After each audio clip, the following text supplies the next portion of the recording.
drama pala.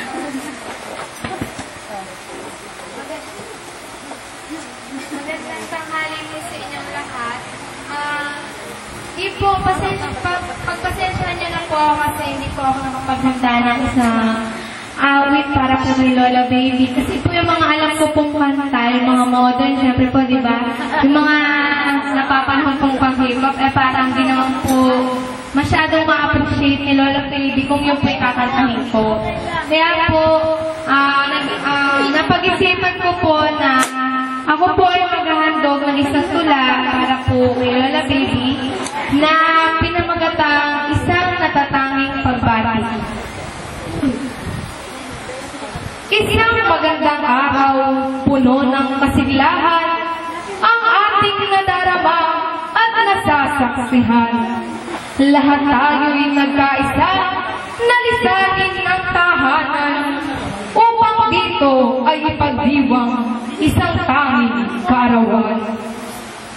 75 taon na ngayon ang magsilang sa daigdig, isang inang siyang na buwan, na labis na nananabik, na may silang ang sanggol, na walang labay sa paghigpit, pagkat sa yakap at kalong ng ina ay tatahimik. Ang sanggol na sobrang cute, sabi nila ay maganda, kaya't lahat ng tumanaw at sa bata ay makakita, ay lubos na natutuwa, araw-araw sinisinta, pinag-uukulan ng pag-awit na nagtutulot ng sigla. Ang sanggol na iyon na ngayon ay ating kapiling ay walang iba kundi si Lola Baby na mahal natin. Kahit lolang natugingan, subalit baby pa rin sa paningin. Dahil sa kanyang katangiang sa kapwa ay matulungin. Happy birthday, Lola Baby! Kaming lahat ay sumasaksi sa iyong ika-75 kaarawan. Itinuturing kang diamante. Buhay mo ay parang ito, kumikinang ang sarili sa bukas palad mong pamumuhay sa pagtulong sa marami.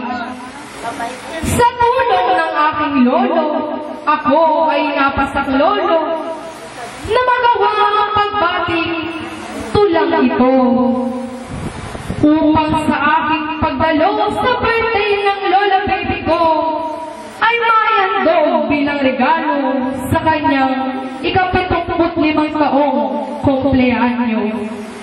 Kaya dinaanyayahan ko ngayong lahat, ating ngayong ipahayag, ating pagbating ganap, ang lahat ay magsitayo. Mga kamay ay palakpak. Si Lola Baby magagalak, kaya't umawit tayong lahat. Happy birthday to you. Happy birthday to you. Happy birthday.